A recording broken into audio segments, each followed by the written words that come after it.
Hi, this is Tom from Ridebox. In this video, we're going to go over a few common mistakes with descending.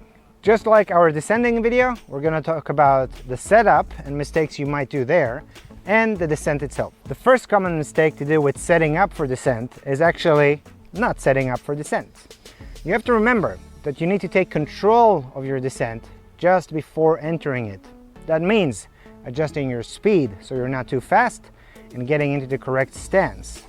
If you forget to do those things up in the setup box, you'll have to deal with it while descending. Another mistake to do with the setup, and it's not exactly a skill, it's more a task you have to remember, is to drop your seat.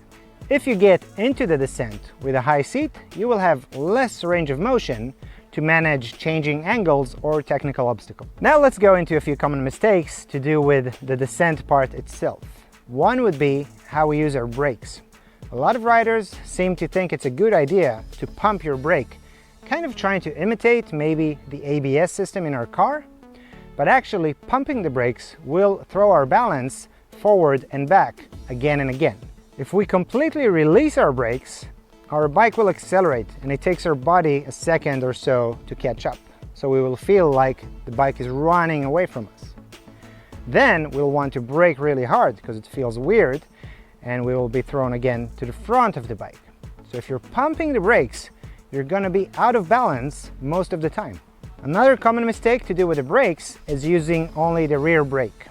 If you have a good body position and you're balanced with your heel down, you should be able to use both brakes all the time and get the maximum control out of your brakes and tires. Using only the rear brake might sound safe, but actually you're probably gonna lock up that wheel, skid throughout your descent and have less of control, while also doing a bit of damage to the trails. You might have heard that you should lean backward while descending, and this is actually really bad advice. You want to stay balanced throughout your ride, so you can always let the bike move under you.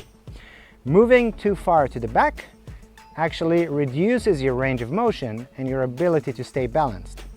Another thing it does, it reduces pressure and weight of the front wheel, so you will have less steering and less braking ability. So remember, we are not trying to shift our weight or our balance, we are trying to keep our balance while descending.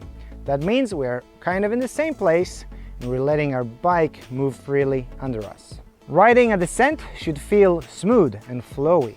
If it doesn't, you can use this video and go over the list, check yourself, and maybe you can correct one of those errors.